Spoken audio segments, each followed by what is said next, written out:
જય જય શ્રી ગોકુલેશ. વૈષ્ણવ સત્સંગમાં ગઈકાલે આપણે જોયું કે વસુદેવ દેવકીને કંસ સમજાવી રહ્યો છે કે તમારે શોક કરવો જોઈએ નહીં. હવે એના માટે જે દલીલો કંસે કરી છે એમાંની થોડીક વાતો ગઈકાલે આપણે જોઈએ. હવે કંસ લૌકિક રીતે તો સમજાવે છે, પણ સાથે સાથે તત્વજ્ઞાનથી પણ સમજાવવાનો પ્રયત્ન કરી રહ્યો છે. હવે અત્યારે શું છે કે કંસમાં જ્ઞાનનું સ્ફુરન થયેલું છે, માટે મહાપુરુષે નામ મૂક્યું છે જ્ઞાન મોહિત દુષ્ટેશ.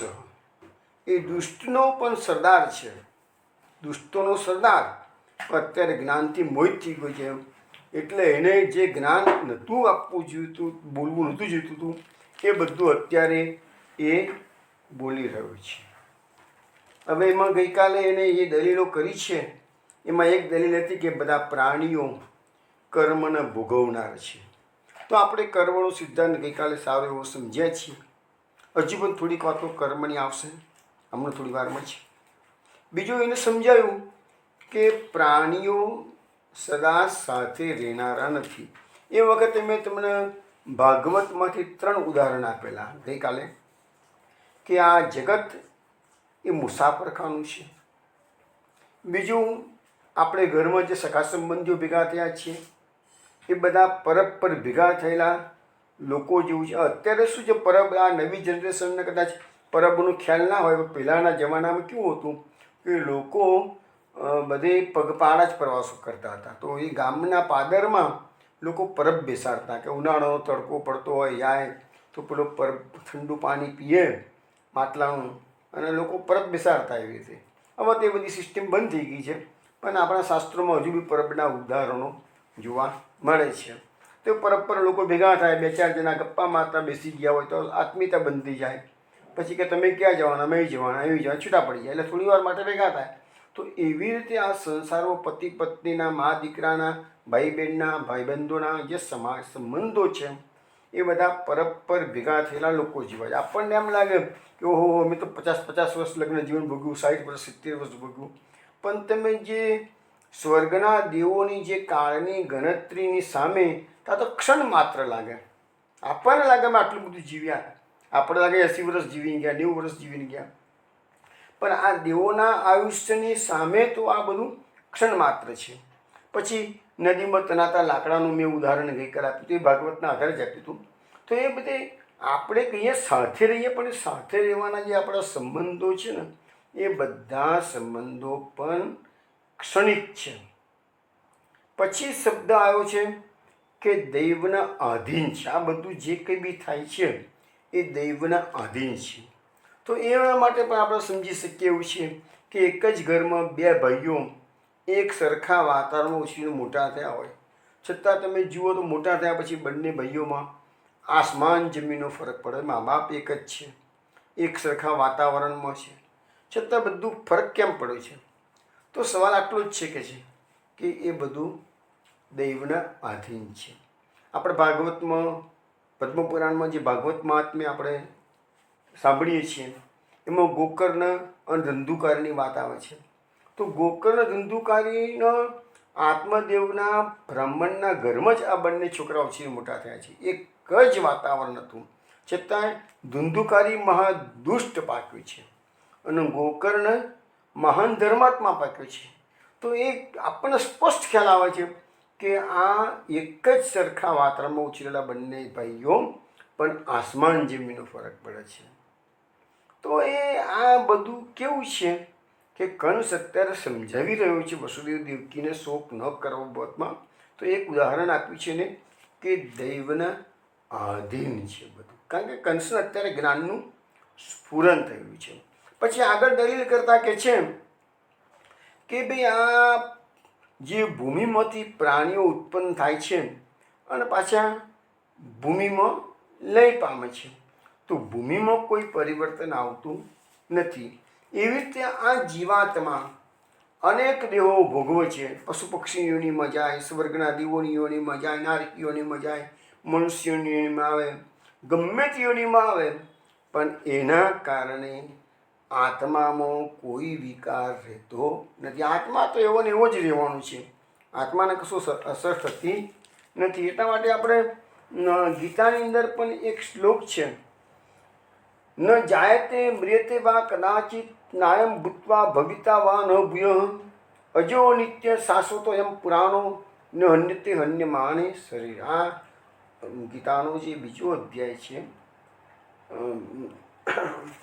સાંખ્યયુગ, એનો આ શ્લોક છે. એનો અર્થ એવો થાય કે આત્મા જન્મતો નથી, મરતો નથી, ઉત્પન્ન થઈને ફરીથી સત્તાવાન થતો નથી. કારણ કે આત્મા કેવો છે? અજન્મા, નિત્ય, શાશ્વત અને પુરાતન છે. શરીરના હનવા છતાં પણ હનાતો નથી. શરીર મરી ગયું તો કે આત્મા થોડો મરી ગયો છે. આત્મા તો ગયો એની જાતે છે, બીજી જગ્યાએ જતો. સરળ આપણે થોડા વખત પેલા સિદ્ધાંત જોયેલો ને કે એક આત્મા એક શરીર છોડે છે અને તરત જ બીજું શરીર એ પ્રાપ્ત કરે છે. જગન્નાથપુરીનો કિસ્સો કયો તો કલકત્તા જગન્નાથપુરીનું કનેક્શનમાં સમજાવ્યું હતું ને તમને. તો એ સિદ્ધાંત તમારા મગજમાં ઉતરી ગયો હશે હવે કે આત્મા એક જગ્યા છોડીને બીજી જગ્યા પકડી જ લે છે, અને જો ન પકડે તો વચ્ચેની ગતિ છે એને પ્રેત કહેવાય છે, સીધી વસ્તુ છે. અથવા તો કોઈકને કોઈક બીજી ગતિમાં જતો રહેતો હોય, પણ એ નક્કી જ હોય છે. કે છે કેમ નક્કી હોય છે? તો એના કર્મોના આધારે હોય છે. હવે અહીંયા બધું કહે છે કે ભાઈ આ વર્ષાકાળમાં ભૂમિમાં મહાપ્રભુજી સુબોધની સમજાવે છે, વર્ષાકાળમાં ભૂમિમાં લાખો અળસિયા પેદા થાય છે, અને પાછો વર્ષાકાળ પૂરો થાય એટલે મરવાના બધા. પણ એમાં ભૂમિને કંઈ ફરક પડતો નથી. પછી મહાપ્રભુજી વાદળનું એક્ઝામ્પલ આપે છે બુદ્ધનીજીમાં, કે આકાશમાં વાદળો આવે છે, જાય છે, ઘડીમાં પડછાયો આવે, ઘડીમાં પ્રકાશ આવે કે છે, પણ એનાથી આકાશને કશો ફરક પડતો નથી કે છે. તો હવે આગળની દલીલમાં કંસ એમ કે છે આ આત્માનું યથાર્થ સ્વરૂપ છે. જે મનુષ્ય આ જાણતો નથી, એને આત્મામાં વિકાર થતા હોય એ બી ભેદ બુદ્ધિ જણાય છે. એટલે જ તેને દેહ સાથેના વિયોગ, યોગ, જન્મ મરણ જણાય છે. પરિણામે એની સંસારમાંથી નિવૃત્તિ થતી નથી. હવે અહીંયા આપણને એવું સમજાવવામાં આવે છે કે આપણે બધા લોકો, પ્રાણી માત્ર, બધા પોતાના દેહને જ હું માની બેઠા છીએ. આ બહુ મોટામાં મોટું આપણું અજ્ઞાન, આપણા બધાની જે ભૂલ છે એ આ જ છે કે આ દેહ એને આપણે હું માની બેઠા છીએ. આપણે બધાને ખબર છે આ દેહ એક દિવસ સ્મશાનમાં બળવાનો જ છે. લોકો આપણી પાછળ રામ બોલો ભાઈ રામ બોલવાના જ છે, પણ છતાંય આપણી એટલી બધી મમતા આ દેહમાં છે. આપણે એને શણગારવાનો પ્રયત્ન કરીએ, પોષણ આપવાનો પ્રયત્ન કરીએ છીએ, જીવનના અંત સમય સુધી આપણી ઇન્દ્રિયોનું લાલન પાલન કરવાનું પણ આપણને ઈચ્છા થાય છે. હવે ઇન્દ્રિયો જે કર્મેન્દ્રિયો છે, જ્ઞાનેન્દ્રિયો નહીં, પણ કર્મેન્દ્રિયો તો બધી બળીને હાથ પગ વગેરે આપણી જે કર્મેન્દ્રિયો છે એ તો બધી બળીને ભસ્મ થવાની છે. આપણે બધા જાણીએ છીએ, પણ આપણું જે અજ્ઞાન છે એ અજ્ઞાન આ દેહને આપણે હું માની બેઠા છીએ, અને એના કારણે આપણી આ જન્મ મરણના ફેરામાંથી મુક્તિ થતી નથી. તમે એક જ વસ્તુ જો વિચારી લેશો કે હું આત્મા જ છું, હું આ શરીર નથી, તો તમારા લગભગ મોટાભાગના પ્રોબ્લેમ સોલ્વ થઈ જાય. પણ આપણી એ દેહવૃત્તિ જવાની નથી, કારણ કે એ બહુ એ થિયરી સમજવી બહુ અઘરી છે. એટલે શું છે કે રમણ મહર્ષિના કિસ્સામાં તમને હું કહું તો રમણ મહર્ષિના અંતિમ સમય જ્યારે હતો ત્યારે કેન્સર થયું હતું. કેન્સર તો આપણે ઘણા મહાપુરુષોના જીવનમાં કેન્સર, ડોંગરે મહારાજ છે, રામકૃષ્ણ પરમહંસ છે, મહર્ષિ રમણ મહર્ષિ, આ બધા છેલ્લા 100 વર્ષમાં થયેલા જ છે બધા. તો એ લોકો બધાને કેન્સર થયેલું છે. પણ રમણ મહર્ષિના કેસમાં જ્યારે હતું કે કેન્સર થયેલું ને ડૉક્ટર ટ્રીટમેન્ટ કરાવે તે ભાગ કાપવાનો વારો આવ્યો, તો પેલા કીધું કે ભાઈ તમારે એનેસ્થિસિયાનું ઘેન પેલું ઇન્જેક્શન આપવું પડશે. ના પાડી કે મારે એવી જરૂર નથી કે છે, કે આ હું તમને મારું શરીર આપી દઉં છું, તમારે જે કરવો એ કરો કે છે, કે તમને દુખશે કે આમ થશે કે મને કશું ના થાય કે છે. કારણ કે એ લોકો એ બધા મહાન પુરુષો છે, આ દેહને હું માનતા જ નથી. શણગાર આપણે લોકો તો શણગાર આપવામાંથી, મેકઅપ કરવામાંથી, બ્યુટી પાર્લરમાંથી નવરા નથી પડતા. પણ આ તમે જુઓ, આપણા શાસ્ત્રો આપણને સમજાવે છે કે તમને કદાચ પેલો કિસ્સો ખબર હશે કે અષ્ટાવક્ર મુનિ 8 અંગે વાંકા હતા.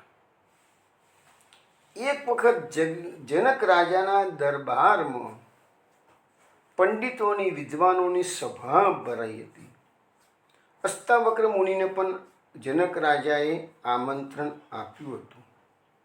અષ્ટાવક્ર મુનિ જ્યારે સભામાં પહોંચ્યા ત્યારે ઓલરેડી સભા શરૂ થઈ ચૂકી હતી.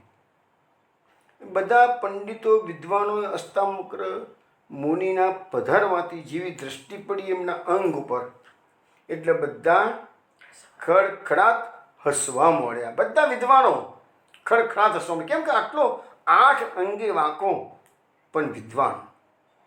હવે બધા હસવા. જનક રાજાને તો બહુ દુઃખ થયું કે સાલું આ ભાઈ અમારી મસ્કરી કરે છે, આમાં મહાન ઋષિ નહીં કે છે. પણ સામે આપણે આ જગ્યાએ કોઈ સામાન્ય માણસ હોય તો સામે અકળાઈ જાય, પણ અષ્ટાવક્ર મુનિ પણ જોરથી ખડખડાટ હસવા મળ્યા. હવે પેલા બધા આશ્ચર્ય થયું કે અમે તો બધા હસીએ છીએ, તો આના 8 અંગ વાંકા છે એટલે કે છે. એવું કીધું નહીં ને મળે પણ મનમાં. પણ આ અષ્ટાવક્ર મુનિ શુક્ર હસતા હશે કે છે. એટલે જનક રાજાએ અષ્ટાવક્ર મુનિને પૂછ્યું કે મુનિ આપ શા માટે હસો છો? કે આ બધા હસો છે તો આપણે માની લઈએ કે કીધું નથી પણ માની લઈએ કે છે, પણ તમે કેમ હસો છો? કારણ અષ્ટાવક્ર મુનિ કહે છે કે રાજન, તે આજે વિદ્વાનોની સભા બોલાવી છે કે જે શાસ્ત્રોની ચર્ચા કરવા માટે બોલાવી છે. હું અહીં આવીને જોઉં છું તો આ બધા વિદ્વાનો નથી પણ ચમારો ભેગા થયા છે કે છે. એટલે પેલા બધા એકદમ સ્તબ્ધ થઈ ગયા. અરે આ વિદ્વાનોને ચમાર કેનર માણસ કોણ છે કે છે. એટલે રાજાએ પૂછ્યું કે મુનિ આપ શા માટે આવો પ્રયોગ કરો છો શબ્દોનો? તાને કીધું કે આ તમારા વિદ્વાનો જે અહીંયા ભેગા થયા છે એ મારા શરીરની ચામડી જોઈ અને કે જે ખડખડાટ હસો જે મને ખબર પડી ગયા છે કે છે, પણ જે ચામડી જુએ છે એની અંદરનો આત્મા નથી જોતો. એ ચામડી જોનારાને ચમાર હોય એ ચામડા સાથે કામ કરે ને, એટલે આપણે ચમાર જ કહેવાય ને. તો પછી કહે છે તો આ વસ્તુ છે કે આપણે બધાની તકલીફ પડે છે કે આપણે શરીરને હું માની બેઠા છીએ. રમણ મહર્ષિએ એ જે ઓપરેશન કરવાનો વારો આવ્યો હતો તો એ વખતે એમને કહ્યું હતું કે મને કશું દુખાવો નહીં થાય અને મને કશું નહીં થાય. તમે આ શરીર આપ્યું છે, તમારે જે કરું. પહેલાં તો રમણ મહર્ષિએ ના જ પાડી કરી કે મારે તો કોઈ દવા નથી કરી, કશું નથી કરવું કે છે. દેહ પડવો હશે તો પડશે, નહીં પડવો તો પડી જશે કે છે. મને શું ફરક પડે છે? આવો એક બીજો કિસ્સો બી મેં સાંભળેલો, વાંચેલો છે કે જગન્નાથપુરીમાં જ્યારે ચૈતન્ય મહાપ્રભુજી પધારવાના હતા ફર્સ્ટ ટાઈમ, તે વખતે જગન્નાથપુરીમાં ચૈતન્ય મહાપ્રભુજીની ખ્યાતિ ઓલરેડી ફેલાઈ ગઈ હતી કે મહાપુરુષ છે, ભગવદ અવતાર છે. હવે એ ગામની અંદર એક વાસુદેવ કોઢી નામનો રક્તપિત્યો રહેતો હતો. આખું શરીર માથાથી નીચે સુધી એના શરીરમાં કીડા ખદબદા. એટલો બધો કોઢિયો થયો હતો, કોઢી થયો, રક્તપિત્ત થયો હતો. આખું શરીર એનું પરુ ને લોહીથી ખદબદતું હતું, જંતુઓથી. એને પણ બહુ ઈચ્છા થઈ ગઈ કે યાર બધા દર્શન કરે છે ચૈતન્ય મહાપ્રભુજીના, તો હું પણ દર્શન કરું. પણ આટલી બધી રસ્તા ઉપર જુઓ તો લાખોની મેદની ભીડ ભેગી થયેલી છે. હવે એને કોણ દર્શન કરવા દે? એટલે બિચારો આ બધી મેદની જે લોકો ભેગા થયા હતા એની પાછળના ભાગની અંદર કોઈ ઝાડ નીચે એકલો બેઠો બેઠો રડ્યા કરે છે, આંસુ પાડ્યા કરે છે કે પ્રભુ આ અભાગ્યા પર તમે ક્યારે કૃપા કરશો? હું તો અભાગ્યો છું, મારું શરીર આવું છે, હું તો તમારી સામે આમે આવી શકતો નથી ને આમે આ આટલા બધા લોકો અહીંયા ભેગા થયેલા છે કે છે. અને ઉપરથી ઝાડની છેડે નીચે બેઠેલો હતો, એના શરીર પરથી કીડા પડીને નીચે પડી જાય છે. બધા એટલા બધા ખદબદતા હતા. તો એ ઊંચા કરીને પોતાના ઘા પર મૂકે, ભાઈ તમારો ખોરાક છે, આ લોહીને પૂરું તમારો ખોરાક છે, નીચે પડશો તો કોઈના પગ નીચે દઈ જશો કે છે. એના કરતાં બેઠા બેઠા ખાધા કરો, કશો વાંધો નથી કે છે. હવે એને જે દેહ પરનું જે મમત્વ છે આ વાસુદેવ કોઢીનું એ ચાલ્યું ગયું હતું. તો મહાપુરુષોની વાતો તમે સાંભળો. હવે ચૈતન્ય મહાપ્રભુજી ભગવદ અવતાર હતા. જ્યારે આ રસ્તા પરથી પસાર થયા ત્યારે એમને ખ્યાલ આવી ગયો કે આ બધા લોકો મારા દર્શન કરાય છે, મારો જે ખરો ભક્ત છે એ તો પાછળ ઝૂંપડીમાં બેઠો છે, ઝાડ નીચે બેઠો છે, એના શરીર પર કીડા ખદબદી રહ્યા છે, એના દર્શન કરવા માટે રડી રહ્યો છે બિચારો. મહાપ્રભુજી એ ભીડને ચીરી અને એ ઝાડ નીચે ઝૂંપડી જેવું હતું ત્યાં પહોંચી ગયા છે. પેલો તો ગભરાયો, અરે આ શું કે છે? ચૈતન્ય મહાપ્રભુજી મને સામે દર્શન આપવા માટે આવે છે કે છે. એટલે પેલો ચૈતન્ય મહાપ્રભુજી તો હરિબોલ હરિબોલ હરિબોલ હરિબોલ કરતા કરતા જેવા પેલા પાછા પેલો 2 ડગલા પાછળ હટી ગયો કે ના ના ના કૃપાનાથ, આ શરીર તમારા સ્પર્શના લાયક નથી કહે છે. પણ ચૈતન્ય મહાપ્રભુજી પેલો બોલે ના બોલે એ પહેલાં તો જઈને એને આલિંગન આપી દીધું છે વાસુદેવ કોઠિયાને.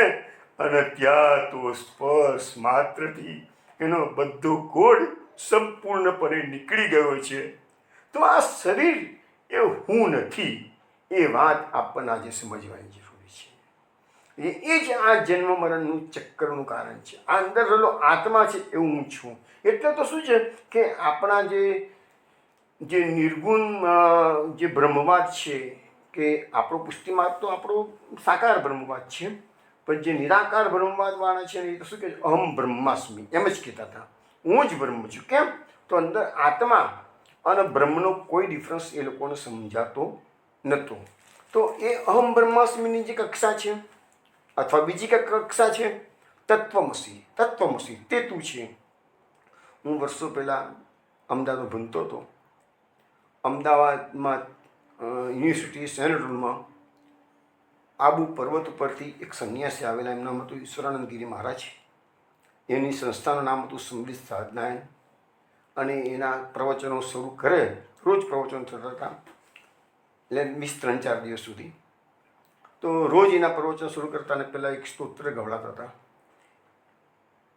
તેજસી વિવેક સુધી ભેદમતી શૂન્ય તત્વમસી તત્વમસી તત્વમસી સાધો તત્વમસી તત્વમસી તત્વમસી સાધો. આ એ દિવસના શબ્દો. ત્યાર પછી મેં ક્યારેય આ સ્તોત્રનો પાઠ કર્યો સાંભળ્યું નથી, વાંચ્યું પણ નથી.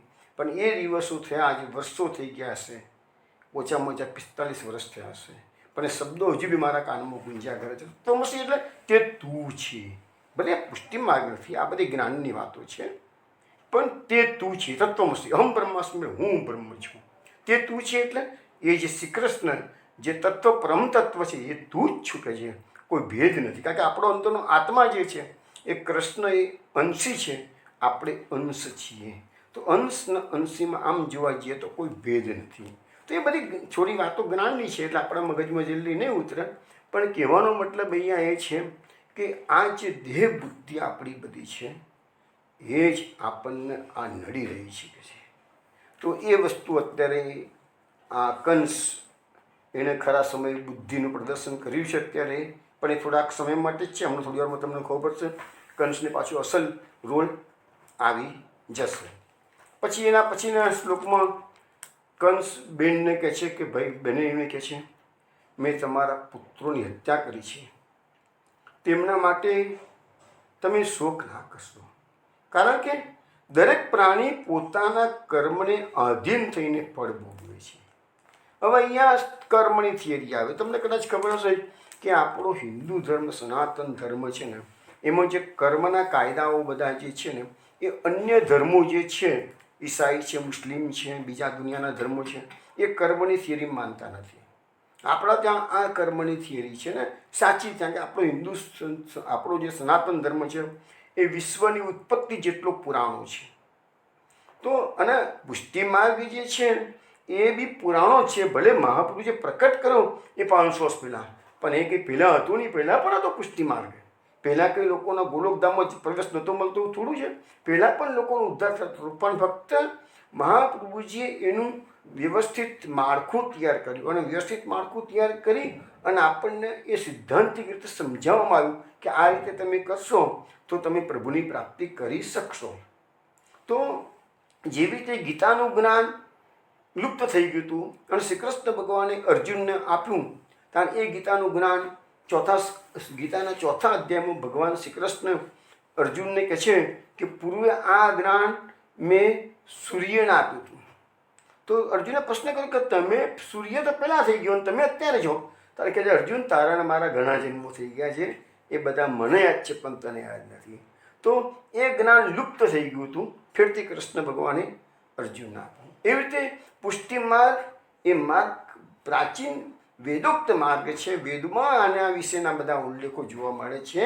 એટલે આ માર્ગ કંઈ નવો સવો છે એવું નથી, પરંતુ મહાપુરુષોનું બંધારણ કરીને વ્યવસ્થિત માળખું તૈયાર કર્યું છે. ફરક આટલું જ પડ્યું છે કે છે. તો પોતાના કર્મને આધીન થઈને દરેકે દરેક જણ ફળ ભોગવે છે. હરિભાઈ ઠક્કરનું લગભગ નામ છે ત્યાં સુધી એક કર્મનો સિદ્ધાંત નામનું પુસ્તક છે. હું ઘણા વર્ષો પહેલાં મેં વાંચેલું પુસ્તક. એમાં એક કિસ્સો મને યાદ રહી ગયો. તમને અત્યારે કોઈક આ કર્મના અધીન જે ફળ ભોગવવાની વાત આવે છે ને, હવે કર્મના અધીન ફળ ભોગવવાનો અર્થ એવો નથી કે આ જન્મમાં તમે પાપ કર્યું કે સત્કર્મ કર્યું તો આ જન્મમાં જ તમને એનું ફળ મળી જાય, એવું કશું નથી. એના માટેની જે થિયરી મેં સમજાવેલી છે પહેલાં કે આપણા જે 3 પ્રકારના કર્મ છે, ક્રિયમાન કર્મ, સંચિત કર્મ અને પ્રારબ્ધ કર્મ.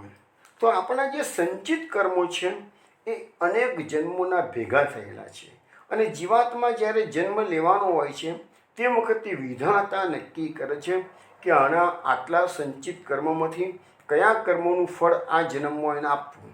તો જે સંચિત કર્મોનું ફળ એને આ જન્મમાં આપવામાં આવે છે એને આપણે કહીએ છીએ પ્રારબ્ધ કર્મ.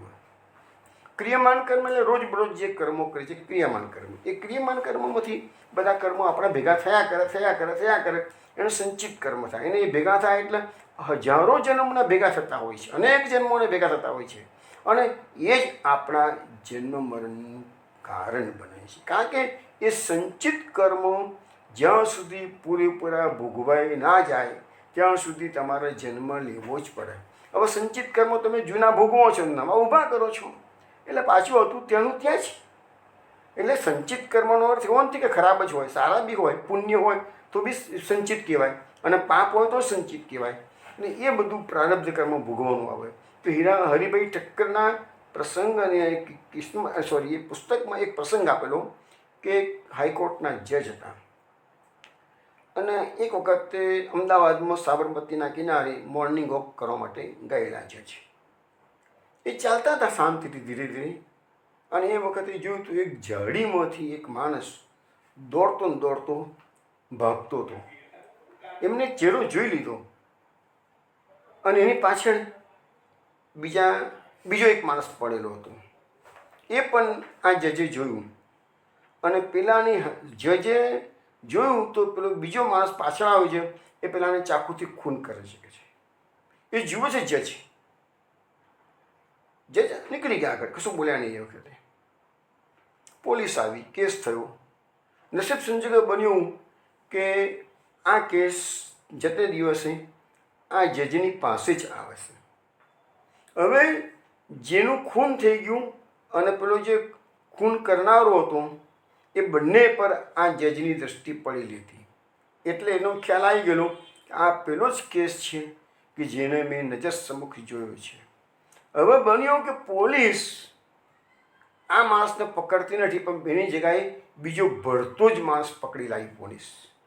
અને પુરાવા બધા એવી રીતે કોર્ટમાં રજૂ કરવામાં આવ્યા કે જાણે કે પેલો નવો માણસ જે આવ્યો છે એ જ ખૂની છે.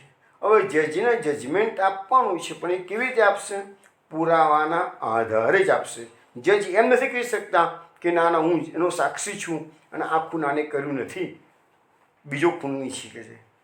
તો સવાલ એ આવે કે જજને કહે તો તમે ખૂનીને પકડો કેમ નહીં, અથવા તો એ ખૂની કોણ છે તમે શોધી કાઢો. તો આ બધા ક્વેશ્ચન્સ આવીને ઉભા. પણ જજ તો પોતાની સીટ પર બેઠા હોય, એટલે એને તો એ સીટ પર બેઠા પછી જે પ્રકારે એની પાસે વસ્તુઓ હાજર કરવામાં આવી હોય એના આધારે એને જજમેન્ટ આપવામાં આવે.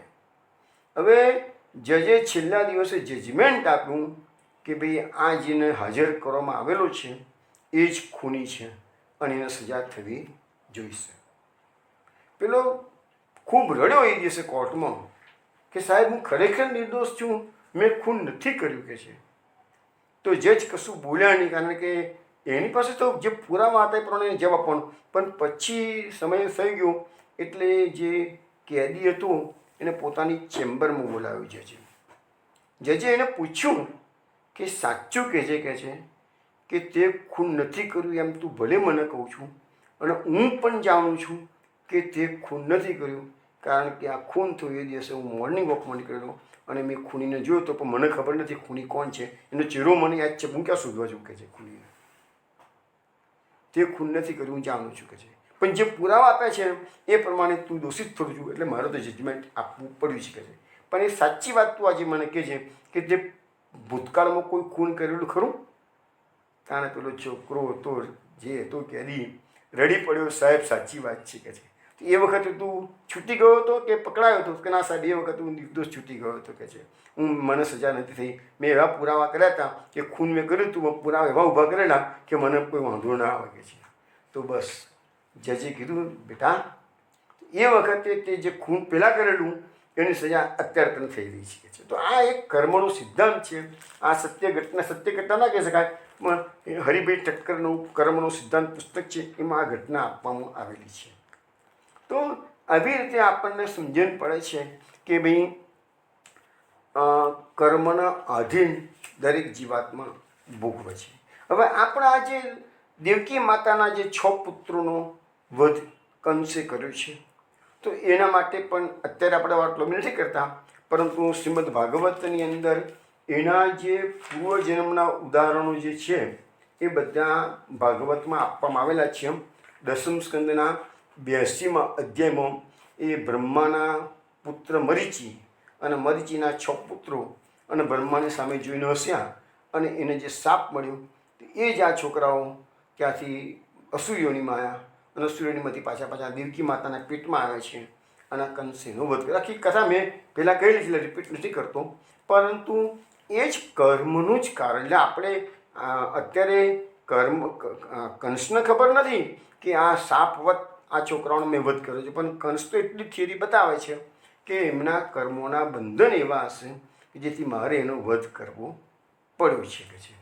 તો એ વસ્તુ યા દલીલબાજીમાં કંસ કહે છે કે છે. હવે આગળના શ્લોકમાં કંસ કહે છે કે આવ્યત યાવત હતોસ્મિ હંતાસ્મિ ઇતિ આત્માનમ મન્યતે સ્વતૃક તાવત તદભિમાન્યગ્નો બાધ્ય બાધકતામ યાત. એટલે શું કહે છે કે જ્યાં સુધી મનુષ્ય હું હણાયેલો છું અથવા તો હું હણનાર છું એમ માને છે અને અંતરદ્રષ્ટિ ન રાખે, ત્યાં સુધી દેહાભિમાનવાળો હોવાથી એ અજ્ઞાની કહેવાય છે. તેથી તે બાધ્ય બાધક ભાવને પામે છે. હવે આપણને આવો એક શ્લોક બેઠો ગીતાજીમાં પણ જોવા મળે છે. ભગવાન શ્રી કૃષ્ણ અર્જુનને જ્યારે સમજાવે છે તો એ વખતે કહે છે ભગવાન, આ બી શ્લોક બીજા અધ્યાયમાં સાંખ્ય યુગમાં જ છે. યૈનમ વેત્તિ અંતારમ મશ્ચૈનમ મનતે હતમ ઉભૌ તૌ ન વિજાનીતો નાયમ હંતિ ન હન્યતે. હે અર્જુન, જે આત્માને હનાયેલો માને છે કે હન્નારો માને છે એ બંને જાણતા નથી, કારણ કે આત્મા કદાપી હનાતો નથી અને કદી એ કોઈનું હનતો નથી કે છે. આવો શ્લોક અહીંયા જે કંસની દલીલ છે એ કદાચ કંસને એ વખતે ગીતા વાંચીને આવ્યો હશે, એવું હશે કદાચ, એવું માની લઈએ આપણે. પણ એવી દલીલ કંસે, ગીતાની બેઠી દલીલ આ કંસે કરી શકે છે. તો અહીંયા લખવામાં આવે છે કે એ બધા અજ્ઞાની છે. હવે તમને આ બાબતમાં પણ એક કિસ્સો કહું હું તમને કે જનક રાજાનો. આ બધા મુશ્કેલી ક્યાં થઈ ગઈ છે કે જે જ્ઞાનીઓ છે ને એ બધા આ ધર્મના ઉપદેશકો જેટલા અત્યારે જોવા મળે છે, મેજોરિટી, બધા તો નહીં કે મેજોરિટી, એ બધા પરોપદેશે પાંડિત્યવાળા છે. એટલે કે ઉપદેશ આપવામાં સુરા, પણ એનું આચરણ કરવામાં જીરો. આચરણ પોતાને કરવાનું આવે તો કે ના. અને પેલા સાધુના જેવી વાત છે કે પેલો સાધુ, રાજાનો એકનો એક છોકરો મરી ગયો, રાજા રડતો હતો. સાધુ એના ત્યાં ગયો અને એને આશ્વાસન આપે છે. ગીતાના વાક્યો, ભાગવતના વાક્યો, શાસ્ત્રોના વાક્યો બધા ગોખેલા હોય, કે ગુરુકુળમાં ભણેલા હોય, બધા ફટ બોલી રાજાને સમજાવે છે કે આ આત્મા જન્મતો નથી, આત્મા મરતો નથી, દેહનું મૃત્યુ થાય છે, આ બધા કર્મના બંધન, આ બધી જે કંસ સમજાવે છે ને એવું પેલા સાધુ સમજાવવા માંડ્યું. રાજાને સાંત્વના મળી, રાજા શાંતિ થઈ ગયો, રાજાને શોક ઓછો થઈ ગયો. થોડાક દિવસ થયા, રાજા જંગલમાં શિકાર જતો હતો. આ સાધુ મહારાજ એની ઝૂંપડીમાં બેઠેલા હતા અને બેઠા રડતા હતા. રાજાએ પૂછ્યું કે સાધુ મહારાજ તમારા વડે શું દુઃખ આવી ગયું? તમે રડો છો? કહે છે મારી એકની એક બકરી મરી ગઈ છે એટલે રડું છું કહે છે. અરે રાજા કહે છે અને તે દિવસે તો મારો છોકરો મરી ગયો તો મને સમજાવતા હતા તમે કે એમાં શું રડવાનું હોય કે છે કે બધાનું મૃત્યુ થવાનું છે કે છે, તો તમારી બકરી મરી ગઈ એમાં હું રડવો છો કે છે? અરે મારી એકને એક બકરી હતી, મને દૂધ આપતી હતી, મારું હવે ખાવાનું શું થશે કે છે? પણ રાજા કહે છે અલગ તને કંઈ બીજો રસ્તો નીકળશે, એમાં રડવાનું શું છે કે છે?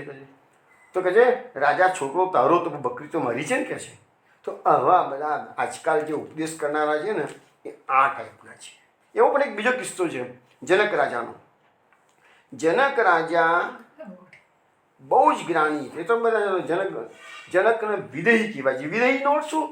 જે દેહમાં રહેવા છતાં દેહ હું નથી એ માને એને વિદેહી કહેવાય. જનક વિદેહી કહેવાય.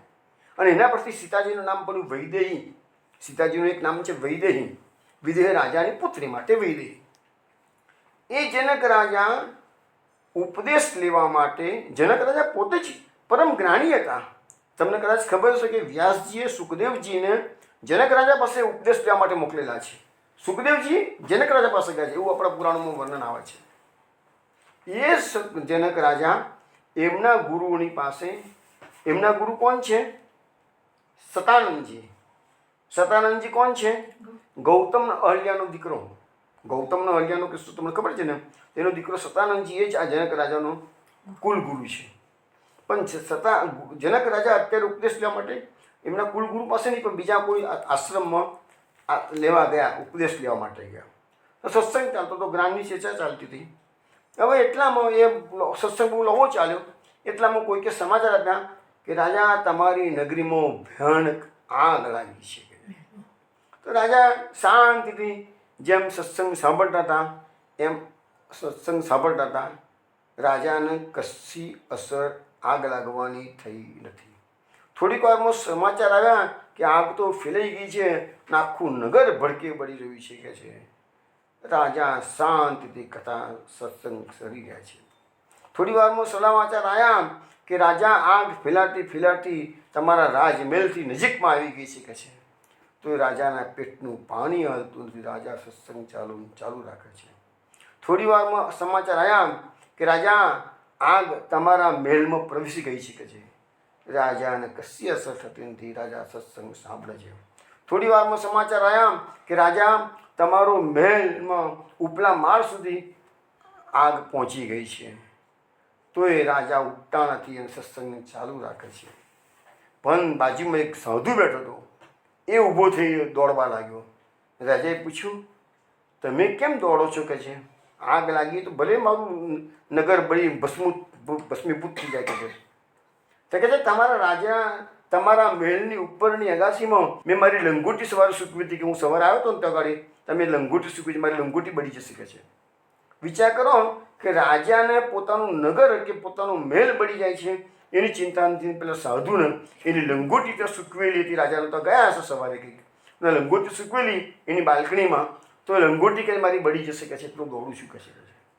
હવે આ તો કથા વાંચી લઈએ પણ કહેવાનો મતલબ મારો શું છે કે આ બધા જે જ્ઞાની લોકો છે કે ઉપદેશ કરનારા છે, મેજોરિટી બધા નથી, કેટલાક બી સજ્જન સંત પુરુષો સાચા હોય છે. પણ અત્યારનો જે સમય આવ્યો છે ને એમાં બધાને ઉપદેશ કરવામાં સુરા છે, પણ પોતાનું પાલન કરવાનું આવે એમ તાને પછી કહે તો તારો છોકરો હતો, મારી બકરી ગઈ એનું શું કહે છે. આવી પોઝિશન બધાની છે. ચલો આગળ જઈએ.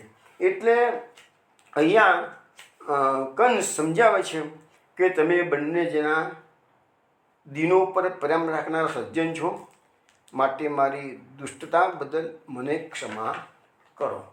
તો આ રીતે વાત કરી શકે છે. એટલે પછી સુખદેવજી કહે છે કે આંસુથી ખરડાયેલા મુખવાળા કંસે એમ કહી અને બેનના બંને ચરણો પકડી લીધા. યોગમાયાની વાણીમાં કંસનો વિશ્વાસ બેઠો હતો. કંસે જાતે બંનેની બેન બનેવની સાંકળો છોડી દીધી. વસુદેવ દેવકીને બંધન મુક્ત કર્યા અને પછી કંસ પોતાના મહેલમાં ગયો. કંસ ઘણો દુઃખી થયો. એ જોઈને દેવકીએ ભાઈના રોષને ક્ષમા કરી અને એના અપરાધને મનમાંથી કાઢી નાખ્યો. હવે વસુદેવજી, કંસ તો નીકળ્યા છે પણ વસુદેવજી કંસને જતાં જતાં શું કહે છે જુઓ કહે છે. વસુદેવજી કહે છે કે મહારાજ તમે જે કહ્યું તે બધું બરાબર છે. મનુષ્યની અહમ બુદ્ધિ અજ્ઞાનમાંથી ઉત્પન્ન થાય છે. એ આ જે અજ્ઞાન છે ને, એ તો કીધું ને, જે પ્રોબ્લેમ બધું આપણે બધાનું છે એ અજ્ઞાનનું છે.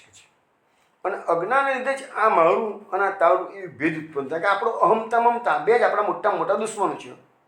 તો એ મમતા અને અહમતા ના હોય તો બધા પ્રોબ્લેમ સોલ્વ થઈ જાય છે. તો શોક, હર્ષ, ભય, દ્વેષ, લોભ, મોહ અને મદવાળા જીવોમાં આ બી ભેદ ભરેલી દ્રષ્ટિઓ છે. તેથી ભાવો વડે ભાવને અન્નારા પરસ્પર જોતા નથી. હવે અહીંયા મહાપ્રભુજી સુબોધિનીજીમાં આ જે મનુષ્યના જે 6 દુર્ગુણો છે, કયા કયા? શોક, હર્ષ, ભય, દ્વેષ, લોભ, મોહ. તો એની સામે મહાપ્રભુજીએ ભગવાનના જે 6 ગુણ છે એ 6 ગુણની સામે આપણા મનુષ્યના 6 દુર્ગુણો છે એની વાત કરી છે. કે ભાઈ ઐશ્વર્ય ભગવાનનું છે, તો એ ઐશ્વર્યનું જ્ઞાન આપણને કેમ થતું નથી? ભગવાનના ઐશ્વર્યનું જ્ઞાન કે આપણને શોક નડે છે. ભગવાનનો બીજો ગુણ વીર્ય છે, તો એની સામે આપણું હર્ષ ને શોક છે, એટલે આપણે ભગવાનના વીર્ય ગુણને સમજી શકતા નથી. ભગવાનનો ત્રીજો ગુણ યશ છે, પણ યશની સામે આપણે ચિંતાઓ જ કર્યા કરતા હોઈએ છીએ કે છે કારણ કે આપણને ભય લાગે છે સંસારમાં. તો એટલા માટે આપણે ભગવાનના યશને સમજી શકતા નથી. ભગવાનનો ચોથો ધર્મ શ્રી છે, તો આપણી સામે એનો દ્વેષ અને લોભ એ આપણા બંને બે દુર્ગુણો છે, એટલે ભગવાનનો શ્રી આપણે સમજી શકતા નથી. ભગવાનનો પાંચમો ગુણ જ્ઞાન છે, અને એની સામે આપણો મોહ છે. ભગવાનનો છઠ્ઠો ગુણ વૈરાગ્ય છે, તેની સામે આપણો મદ છે. હવે મહાપ્રભુજી આપણને એમ સમજાવે છે કે આ જીવાત્માની પાસે વળી એવું છે શું કે એને મદ કરવાનો વિચાર આવે કે છે? આપણું સામર્થ્ય કશું છે ને, ભગવાન કરતું મંડ્યતા કરતું છે, દરેક જન સમજી શકે છે. ભગવાન ધારે તો કરે. એટલા માટે તો આપણને સમજાવવામાં આવ્યું છે ને કે દયારામ કહે છે ને કે ચિત્ત તું સિદ્ધની ચિંતા ધરે, કૃષ્ણને કરવું હોય તે કરે. અને મહાપ્રભુજીએ પણ આપણને શ્રેષ્ઠ ઇક્વેશન આપી દીધું છે, નિજે ઈચ્છાત કરી હતી. આ સંસારમાં જે થાય છે એ ભગવત ઈચ્છાથી થાય છે. તમે તમારું કર્મ કર્યા કરો બસ, બાકી ભગવાનને છોડી દો. કર્મણ્યમાં અધિકાર રસ્તેમાં ફલેશું કદાચ ને આપણને સમજાવવામાં આવ્યું છે. તો આ થિયરી જ છે, બીજું કશું જ નથી અંદર. આશ્ચર્ય પામવા જેવું કશું છે જ નહીં. તમે માગશો કે નહીં માગો, શું ખાવાનું છે શું ખાવાનું છે, દુઃખ આવવાનું છે દુઃખ આવવાનું. દુનિયામાં કોઈ માણસ સામે ચાલીને દુઃખ માગતો નથી, સિવાય કે કુંતી માતા જેવા કે રંતીદેવ જેવા એક્ઝામ્પલ જૂજ એક્ઝામ્પલ છે. બાકી બધા સુખ જ માગતા હોય. છતાં દુનિયામાં લોકો દુઃખી પણ એટલા છે અને સુખી પણ એટલા છે. તો જેવી રીતે તમે વગર માગે મળે છે, અને પેલું કે કાળનું ચક્ર ચાલતું હોય, આજે દુઃખ આવ્યું તો એ દિવસો પણ ચાલે જશે, સુખ આવશે. સુખમાં ચક્કી નહીં જવાનું, કારણ કે એ દિવસો પણ ચાલે જશે, દુઃખ આવશે. આ કાળનું ચક્ર સતત ચાલતું રહેતું હોય છે. હવે પછી કંસ પાછો ઘરે ગયો, સવાર પડી, મંત્રીઓને બોલાવે છે. મંત્રીઓ સાથે બધી રાતના જે ઘટના ઘટી હતી એનું બધું ડિસ્કશન મંત્રીઓને કરી દીધું છે. મંત્રીઓ બધા કેવા છે? અસુરો જ છે. એ વાત પણ આપણે પહેલાં થઈ ગયેલી છે કે એનું આખું મંત્રીમંડળ હતું એ પણ અસુર જ હતું. મહાપ્રભુજી આપણને સુબોધિનીજીમાં સમજાવે છે કે જ્યારે કોઈ વ્યક્તિના સલાહકારો જ ખોટા હોય તો એ માણસ ઇવન સારો હોય ને તો પણ એની બુદ્ધિમાં એ આસુરી દોષો આવી જ જાય છે. એટલે આપણને જે સમજાવવામાં આવે છે કે સંગમ, તમે મહાપ્રભુજીના ગ્રંથોનો થોડો વ્યવસ્થિત અભ્યાસ કરશો ને તો તમને ક્લિયર કટ પોલિસી છે મહાપ્રભુજીની. મહાપ્રભુજીના સિદ્ધાંતો કોઈ જાતના આડાઅવળા નથી કે એકમાં બીજું મિક્સ કરી નાખ્યું હોય. પણ આની અંદર એમને સ્પષ્ટ કીધું છે કે સંગમ સર્વાત્મતા છે. મેં કંઈક શું છે કે તમે સંગ કરો છો તો જેનો તમે સંગ કરો છો એના મનના જે વિચારો છે એ તમારા વિચારોને એના આંદોલનો અસર કર્યા વગર રહેશે જ નહીં.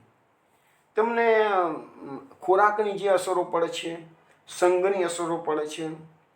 આપણા ત્યાં એક જ્યારે ભારત આઝાદ થયું નહોતું, અંગ્રેજીના સમયની વાત હતી, એક સંત પુરુષ હતા અને સંત પુરુષનો છોકરો કોઈ ક્રાંતિકારી પગલાં લીધા હશે ને એમાં પકડાઈ ગયો. અંગ્રેજ સરકારે એને ફાંસીની સજા આપી. થોડા દિવસ પછી એને ફાંસી થવાની હતી. એટલે સંતનું નામ બહુ સારું ગણાતું હતું, પણ છોકરો ફસાઈ ગયો હતો ને હવે થઈ ગયું હતું.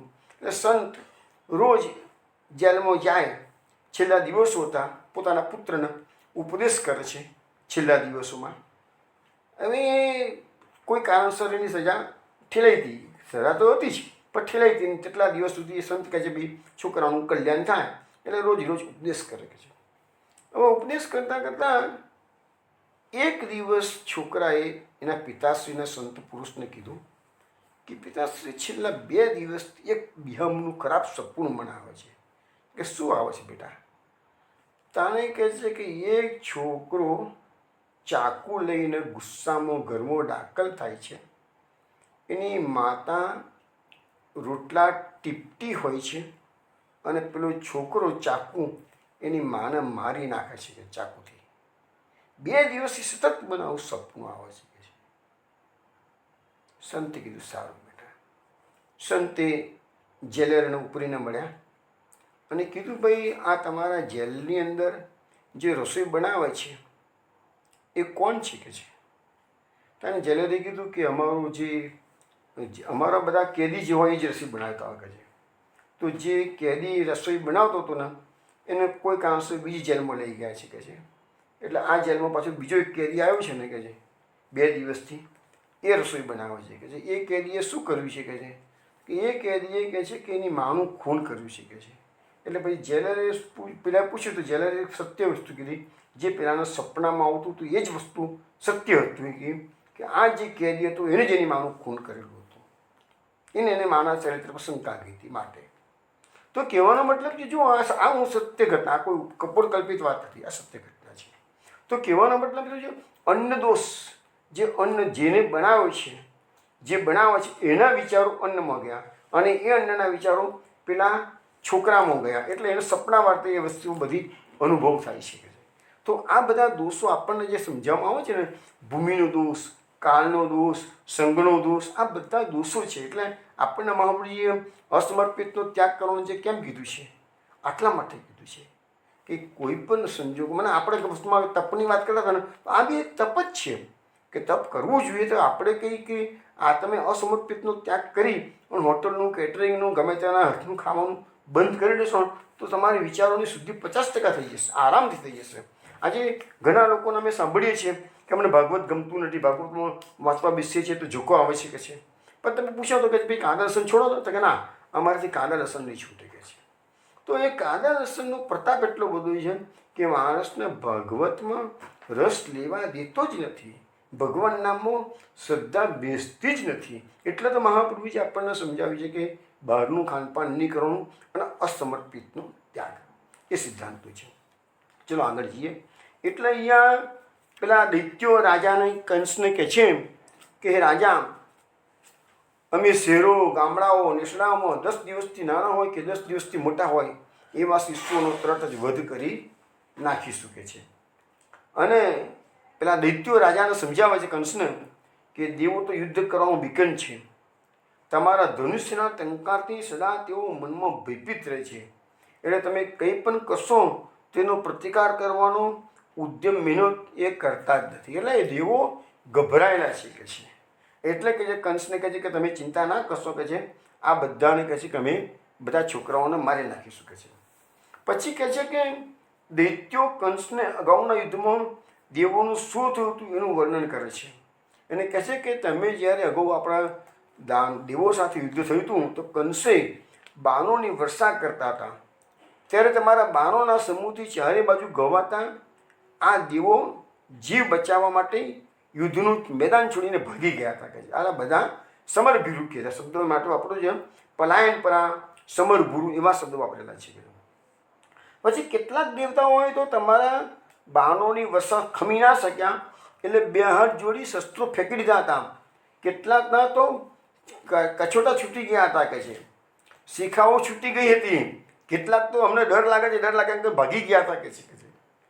હવે જેઓ શસ્ત્રો અને અસ્ત્રો ભૂલી ગયા હોય, રથ વગરના હોય, ભયથી શરણે આવેલા હોય અને જેઓ અન્ય કાર્યમાં આસક્ત હોય, યુદ્ધથી વિમુખ હોય, જેમનું ધનુષ્ય ભાગી ગયું હોય અને જો યુદ્ધ ના કરતા હોય એમાંના તો તમે હંતા નથી. એટલે ભાઈઓ આ એમના જે દૈત્યો છે એ કંસના વખાણ કરે છે કે એવા 7 પ્રકારના શત્રુને કંસ ગમે તેવો દુષ્ટ હતો તો પણ આવા નિયમો લઈને બેઠેલો કે ભાઈ આવા લોકોનો તો મારવાનું નહીં. આ જે યુદ્ધનો નિયમ હોય કે રથ વગરનો હોય એને નહીં મારવાનો, શસ્ત્ર વગરનો હોય તો નહીં મારવાનો, શરણાગતિ કરેલી હોય તો નહીં મારવાનું, પીઠ બતાવીને ભાગતો હોય તો નહીં મારવાનું. તો આવા બધા 7 પ્રકારના નિયમો કંસના હતા એવું એમના દિત્યો કંસને સમજાવે છે.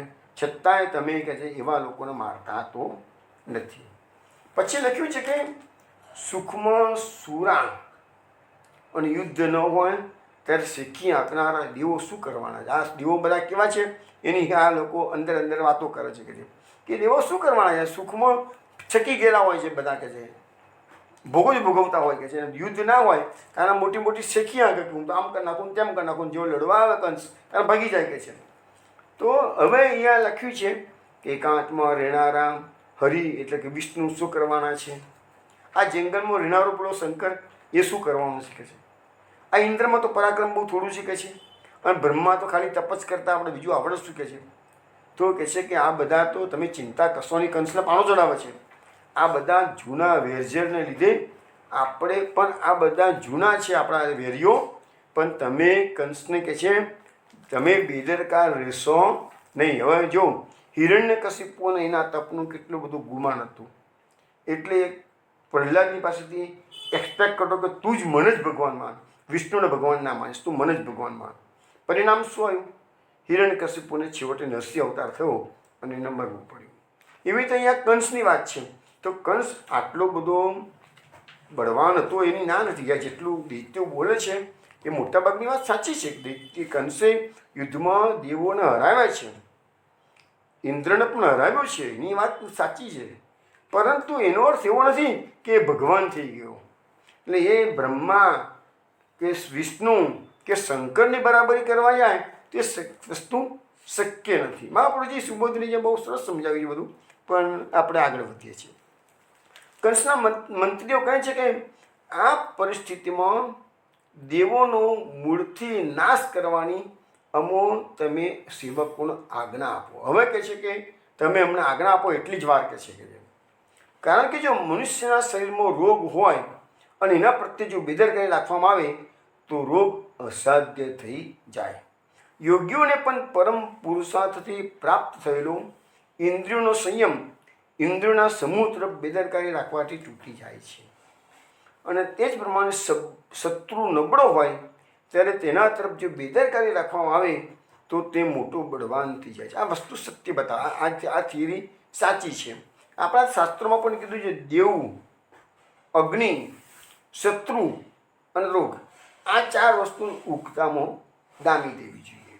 કારણ કે રોગ, દાખલા તરીકે કેન્સર આજકાલ બહુ ચાલ્યું છે, તો કેન્સરમાં પેલા પૂછે કોઈને કેન્સર કયા સ્ટેજનું છે કે પ્રથમ સ્ટેજનું હોય એટલે તમે રેડિયેશન લઈ લો તો મટી જાય છે.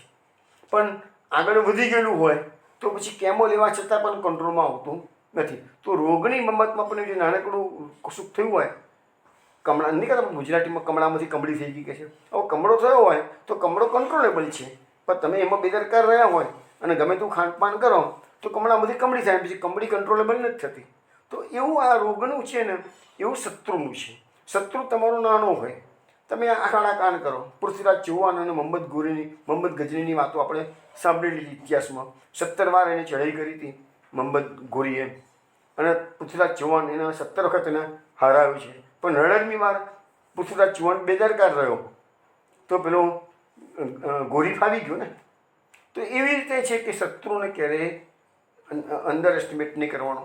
પછી તપસ્વીઓની વાત છે. તપસ્વીઓને ઇન્દ્રિય પર સંયમ કેળવેલો હોય, પણ કોઈ એકાદ ઘટના ઘટી જાય એવી તો એનો ઇન્દ્રિયનો સંયમ બધો ચાલુ જાય અને છેલ્લે પતનનો માર્ગ પકડવો પડે છે.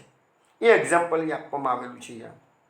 તો આ ઇન્દ્રિયોનો જે સંયમની વાત છે ને તો એમાં તો યોગીઓના ઘણા કિસ્સા એવા છે કે પતન થતું હોય છે કે છે. તો એ બધું કેવું છે ને, એટલા તો ઇન્દ્ર રાજા શું કરે છે, કોઈ પણ મોટો તપસ્વી હોય તો વિશ્વામિત્રને હેરાન કરવા માટે મેનકા મોકલી હતી. અને આપણા ભાગવતમાં પણ ઘણા કિસ્સા છે કે અપ્સરાનો મોકલવામાં આવેલી હોય. તો એ સિદ્ધાંત એ એપ્લિકેબલ થાય છે. પછી આગળ એ દૈત્યો સમજાવે છે કે દેવોનું મૂળ વિષ્ણુ છે અને વિષ્ણુમાં સનાતન ધર્મ રહેલો છે અને વિષ્ણુનું મૂળ જે છે એ બ્રહ્મ, ગાય, બ્રાહ્મણ, તપ અને દક્ષિણાયુક્ત યજ્ઞ. હવે આપણો જે સનાતન ધર્મ, આ સનાતન ધર્મનું મૂળ કયું આવ્યું? સનાતન ધર્મનું જે મૂળ આપણને સમજાવવામાં આવે છે તો બ્રહ્મ એટલે લખ્યું છે મહાપુરુષે વેદો એટલે આપણા માટે બ્રહ્મ બરાબર છે. પછી ગાય, આપણે બધા કે આપણા વલ્લભકુળ માટે પણ કહેવાય છે કે ગૌ બ્રાહ્મણ પ્રતિપાલ છે, એટલે ગાયો તો આપણું મુખ્ય છે. પણ અત્યારે તો સમય આખો બદલાઈ ગયેલો છે. પછી બ્રહ્મનો, ભગવાન પોતે બ્રહ્મણ ભક્ત છે. પછી તપ અને દક્ષિણાયુક્ત યજ્ઞો આપણા તો આપણી સંસ્કૃતિમાં પરાપૂર્વથી યજ્ઞો ચાલતા આવે છે. તમે બધા શાસ્ત્રો વાંચો છો, ભાગવત વાંચો કે બીજા શાસ્ત્રો વાંચો, પુરાણોમાં યજ્ઞો પુષ્કળ થતા હતા.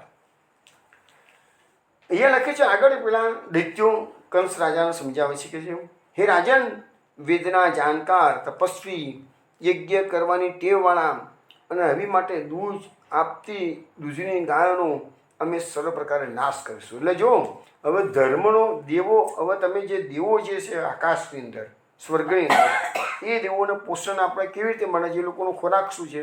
તો આપણે જે યજ્ઞ આગાદી કર્મ કરીએ છીએ, એમાં જે આહુતિ આપીએ છીએ, એ આહુતિથી એ દેવોનું પોષણ મળે છે.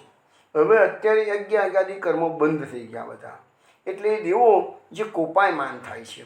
અને એ આજે આપણા શાસ્ત્રોમાં, પર્ટિક્યુલરલી વેદોમાં એવા મંત્રો છે કે એનાથી એ દેવોને પધારવું પડે અને દેવોને એના ભક્તની ઈચ્છાને પૂર્ણ કરવી પડે. એવા મંત્રો, એ દેવો એ મંત્રોનો આધીન છે. પણ અત્યારે તો એવા જાણકાર માણસો નથી રહ્યા અને બધું અશુદ્ધ છે કળિયુગની અંદર, એટલે એ દેવોને કોઈ મીન્સ કે પ્રત્યક્ષ હાજર થઈને કહેવાતું નથી. પણ આપણે ભાગવતમાં અનેક કિસ્સા એવા છે કે દેવો એનો પેલો હવી લેવા માટે આવતા નથી હોતા. તો કેમ છે કે ભાઈ એ તો નિર્વંશ થઈ ગયેલો છે એટલે હવી લેવા નથી આવતા. એ બધી વાતો ભાગવતમાં આવેલી છે. તો કહેવાનો મતલબ એવો શું છે કે એ જે આ યજ્ઞો ચાલે છે એનાથી એ દેવોને પોષણ મળે છે. બીજું આપણા ત્યાં ગાયનું આપણા ત્યાં ઘણું મહત્ત્વ છે.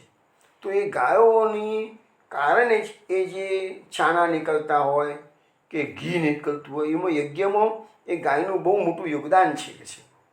તો એટલે આપણે ગાય માતાનું આપણે બિરુદ આપેલું છે કે છે. તો એ કહે છે કે બધું કહે છે કે અમે હવે એ યજ્ઞનો નાશ કરીશું, ગાયનો નાશ કરીશું, ઋષિમુનિનો નાશ કરીશું. તો આપણે જ્યારે શ્રી કૃષ્ણ ભગવાનનું પ્રાકટ્ય થયું તે વખતે આપોઆપ યજ્ઞકુંડમાંથી અગ્નિ પ્રકટ થયું. એ વખતે મેં તમને વાત કરેલી કે કંસના કાળો કેર વર્તાવ્યો હતો, એટલે બધા યજ્ઞો આજ્ઞાદી કર્મો બંધ કરાવેલા અને એ જ યજ્ઞો બધા હવે એમનો અગ્નિ આપોઆપ પ્રગટ થયેલો છે. પછી લખે છે કે બ્રાહ્મણો, ગાયો, વેદ, તપ, સત્ય, દમ, સમ, શ્રદ્ધા, દયા અને તિતિક્ષા અને યજ્ઞો એ હરિના શરીરો છે. એટલે ભગવાનને પ્રસન્ન કરવાના જે સાધનો છે એ બતાવવામાં આવેલા છે. એટલે આ બધા શું કહે છે દૈત્યો કંસને કે હરિને નિર્બળ કરવા હોય, હવે એ તો શક્ય જ નથી, પણ અલ્ટિમેટલી એ તો એમની બુદ્ધિ પ્રમાણે વિચારવાના ને. એટલે કે જે આ વેદો જે સત્ય થતું હોય, સત્ય, દમ, શ્રમ, શ્રદ્ધા, દયા, તિતિક્ષા, આ બધું તમે બંધ કરાવી દો કે છે. એટલે કે જે હરિનું જે પોષણ મળે છે, હરિનું જે શરીર છે એ હરિનું શરીર નબળું પડી જશે કે છે. પછી કહે છે કે આ વિષ્ણુ છે એ સર્વ દેવોના અધ્યક્ષ છે, દૈત્યોનો દ્વેષ કરનાર છે, ગુહામાં રહેનારા છે. શંકર અને બ્રહ્મા સહિત બધા દેવો એમનામાંથી ઉત્પન્ન થયા છે. એટલે બધા દેવોનું મૂળ તો છે વિષ્ણુ. ઋષિઓની જો હત્યા આપણે કરી નાખીશું તો એ વિષ્ણુ છે એ નબળા પડ્યા. કે ઋષિઓ જે યજ્ઞ આગાદી કર્મો કરે છે ને એના કારણે જે ધર્મનું આચરણ કરે છે એ વિષ્ણુનું પોષણ મળે છે. ઋષિઓની હત્યા કરશો ને તો એ વિષ્ણુ નબળા પડી જશે. પછી આગળ કહે છે કે કંસ તો દુષ્ટ બુદ્ધિ. હવે દૈત્યોની સ્પીચ પૂરી થઈ ગઈ. હવે કહે છે કે કંસ દુષ્ટ બુદ્ધિવાળો હતો, વળી તે મૃત્યુના પાસથી ઘેરાયેલો હતો. તેને પોતાના દુષ્ટ મંત્રો સાથે આ પ્રમાણે મંત્રણા કરી અને માની લીધું કે બ્રાહ્મણોની હિંસા કરવામાં જ એનું હિત છે, એટલે માયાવી અને નિર્દયી રાક્ષસોને સર્વ દિશામાં સત્પુરુષોનો વિનાશ કરવાની આજ્ઞા કરી. હવે અહીંયા રાજાની આજ્ઞા બધાને મળી ગઈ કે જાઓ, કહે છે કે બધા બ્રાહ્મણોની હિંસા કરો, યજ્ઞાગાદી કર્મ બંધ કરાવી દો, અને નાના નાના છોકરાઓ જે જન્મ્યા છે એ બધાને તમે મારી નાખો, કહે છે. હવે દાનવો છે ને એ રાજસ પ્રકૃતિવાળા હતા, તેમના ચિત્ત તમોગુણથી વ્યાપ્ત હતા, એમનું મૃત્યુ નજીક આવ્યું હતું, એમણે સત્પુરુષોનો ભાણે વિનાશ કર્યો. હવે જો વિનાશ કાળે વિપરીત બુદ્ધિ આપણે જે કહીએ છીએ, મહાપ્રભુજી એમ કે છે બુદ્ધ્યા હિ સર્વ નિર્ણય બુદ્ધિનાશકસ્તુ દુસંગ. મહાપ્રભુજી સુબોધનીજીમાં એમ કે છે કે બુદ્ધિથી જ સર્વ નિર્ણયો લેવાય છે, અને દુસંગ તો બુદ્ધિનો નાશ કરનારું છે. માણસ માત્ર નિર્ણય કેવી રીતે કરે છે? બુદ્ધિથી નિર્ણય કરે. તમને થિયરી સમજાવી હતી મેં વચમાં, એક વખત ફરીથી સમજાવું છું કે આપણું શરીર છે એ રથ છે.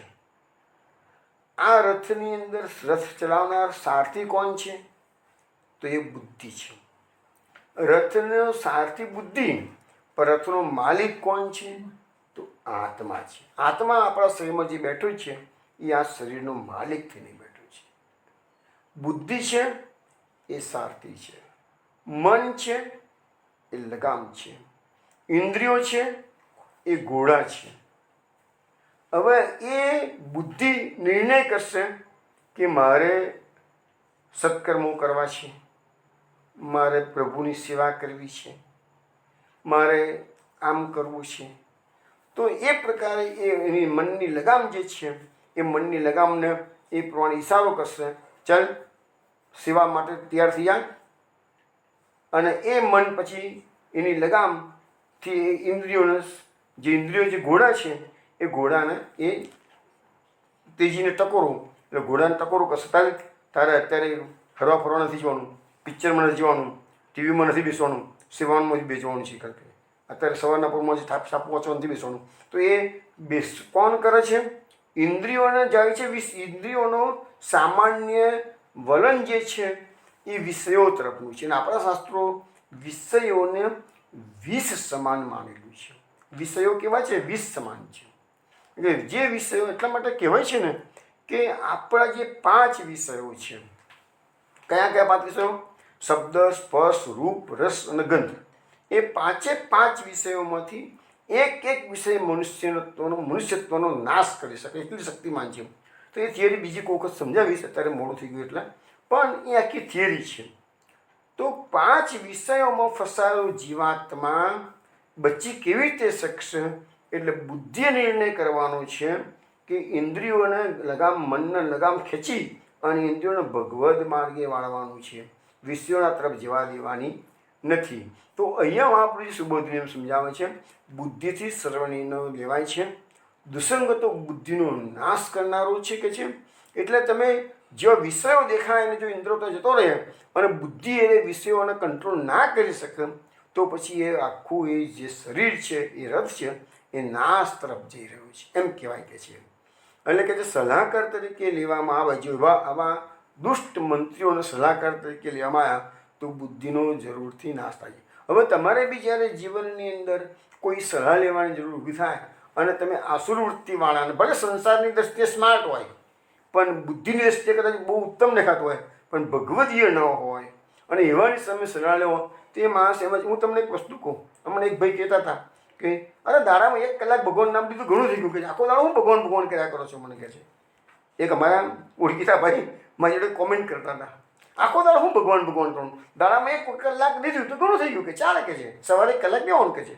આવા લોકો પણ હોય છે કે છે. તો આવા લોકોને કે આપણા સલાહકાર બનાવાય નહીં કે છે. કારણ કે એ લોકો જોડે તમે વધારે સંગમાં રહો અને 10-15 વખતે બોલ કરે અને તમારું માઇન્ડ પછી વિચલિત થવાની શક્યતા રહે છે. તો આ મહાપુરુષ આપણે સમજાવે છે કે બુદ્ધિથી સર્વ નિર્ણય થાય છે અને દુષણ એ બુદ્ધિનો નાશ કરનાર છે. પછી આગળ લખે છે કે જેમનું મૃત્યુ નજીક આવેલું છે એ સત્પુરુષોનો તિરસ્કાર કરે છે. તો એ એક જ વસ્તુ છે કે ભાઈ વિનાશકાળ વિપરીત બુદ્ધિ. એટલે તમે જ્યારે કોઈ સંત પુરુષોનો તમે તિરસ્કાર કરો છો તો ભગવાન રાજી ન રહે. ભગવાન પોતાના કરતાં પોતાના ભક્તોને વધુ માન આપે છે. અને આમાં છેલ્લો શ્લોક છે, આયુ શ્રિયમ યશોધર્મમ લોકાનાશિષેવ ચ હંતિ શ્રેયાંસી સર્વાણી પુંસો મદતિક્રમઃ.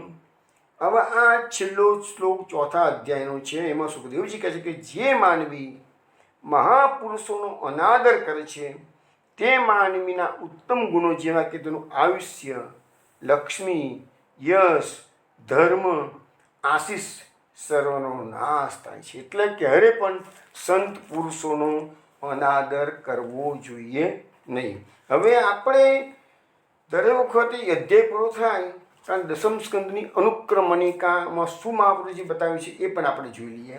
તો અહીંયા આપણા જે જન્મ પ્રકરણના 4 અધ્યાય પૂરા થયા આપણા સત્સંગની અંદર. આવતીકાલે આપણે 5મો અધ્યાય લેવાના છીએ. પણ દસમ સ્કંદની અનુક્રમણિકાની અંદર મહાપ્રભુજી જે લખ્યું છે એ તમને શ્રવણ કરાવું છું. કન્યા મારણે તદ્વિભાષણમ. એટલે કે હવે મહાપ્રભુજીએ કીધું દસમ સ્કંદની અનુક્રમણિકામાં 68 શ્લોકો છે અને દરેકે દરેક અધ્યાયનો 1-1.5 શ્લોક મહાપ્રભુજીએ મૂકેલો છે. તો અહીંયા આપણને સમજાવવામાં આવે છે કે દરેકે દરેક અધ્યાયમાં શું શું આવે છે. તો કન્યા મારણે તદ્વિભાષણમ એટલે કે કન્યાને મારી નાખવા કંસે કરેલા પ્રયત્નમાં તેની નિષ્ફળતા અને માયાએ આકાશવાણી દ્વારા કંસને આપેલી ચેતવણી એ આ અધ્યાયમાં કહેવામાં આવેલી છે.